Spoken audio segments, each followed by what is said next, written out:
Prediction time as we take a look at the NBA play-in tournament. What is going on, y'all? Faiz Sports Talk back at it with another video talking, of course, some NBA, here to talk about the NBA play-in tournament. And again, what is the NBA play-in tournament? If you guys don't know, essentially the 7th and the 8th seed are up for grabs in both the Eastern and the Western Conference. There's basically 4 teams vying for those 2 seeds in each conference, 2 playoff seeds, and they're going to be battling it out. Essentially, it's a format in which the higher seed only has to beat the lower seed 1 time to advance, but the lower seed has to beat the higher seed 2 times to advance. So that's essentially what the play-in tournament is. So I'm going to go through the East and the West and give you guys my predictions on who I believe takes those 2 spots in each conference. So again, if you guys have not subscribed to the channel, please do so. Please make sure that you are following me on all my social media platforms, and guys, hit the bell icon so you're notified every time I drop a new video. Let's get into it. All right, so here we go. On the board behind me, I've got the teams that are going to be participating in the NBA play-in tournament. Okay, so we've got the East, and of course, we've got the West here. So I'm going to be going through every single matchup for the play-in tournament and giving you guys my prediction on who wins these games, and finally the teams that will claim the 7 and the 8 seed in both the respective conferences. Okay, let's start out East, and then we'll work our way back West. We'll start with the Celtics and Wizards here, who are the 7 and the 8 seed. Now look, folks, the Celtics would easily be the team that I would pick here to beat the Wizards if the Celtics were at full strength, but they're not. They're missing their second best player, a huge loss in not having Jaylen Brown, who was having an all-star season, a phenomenal year for Jaylen Brown. And the Celtics team just has not been the same. I know they acquired Evan Fournier at the trade deadline, but he's been hit or miss for them and just not close to the player that Jaylen Brown is. You take the Wizards, on the other hand, and they just had a torrid stretch in the second half of the season. Mr. Triple-Double himself, Russell Westbrook, was incredible, okay? And even with Bradley Beal out, he was able to carry the team. Now, they don't have much outside of Russ and Bradley Beal, but those 2 are enough most nights. And in the matchup with the Celtics, even though the Celtics, again, still have Kemba, still have, obviously, Evan Fournier alongside their number 1 guy, Jason Tatum, I got to be honest with you, I think I'm going to pick the upset here. I like the Wizards. I like the Wizards to do it here. It might take the 2 games to do it, but I think they can pull it out. So I'm going to go ahead and go with the Wizards here just because, again, the Celtics are vulnerable without Jaylen Brown. So give me the Wizards here to advance and become the 7th seed, okay? Then we take a look at the Pacers and the Hornets, okay? So we take a look at these 2 teams, and essentially, when I take a look at the Pacers and the Hornets, we're talking about a Pacers team that I need to know if Malcolm Brogdon's going to play or not. If Brogdon's in, I think the Pacers should be able to beat the Hornets handily, who's had a pretty good season. The Hornets honestly overachieved like crazy, folks. LaMelo Ball, obviously, probably going to win Rookie of the Year. I know Anthony Edwards also had a good season, but yeah, he's been great. Terry Rozier, Miles Bridges.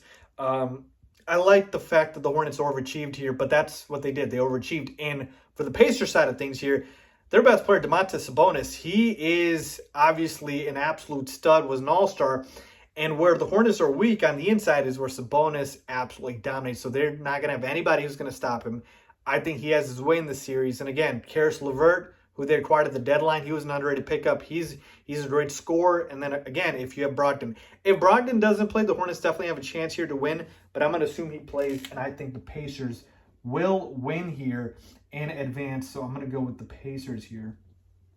And let me actually fix this because the Wizards would be the 7th seed, but here you would essentially have the Pacers advance as the 9 seed, and then you would have the Celtics here face off against the Pacers, and essentially the winner of this series would then become the 8th seed. Okay, so again, pay attention here. So essentially the Celtics and the Pacers, okay?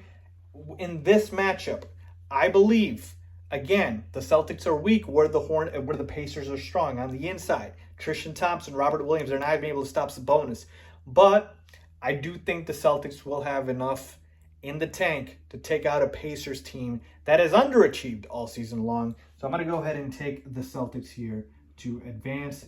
So essentially, let me clean this up a little bit here. You will have the 7 seed going to the Wizards, and then the 8 seed going to the Celtics. So essentially, they just flip-flop, okay? That's essentially what's going to happen when it comes to the East for the play-in, all right? Let's take a look at the West, all right? We've got the Lakers and the Warriors here, of course, the matchup that everybody is waiting on, and I got to be honest with you, folks. I like the Lakers here.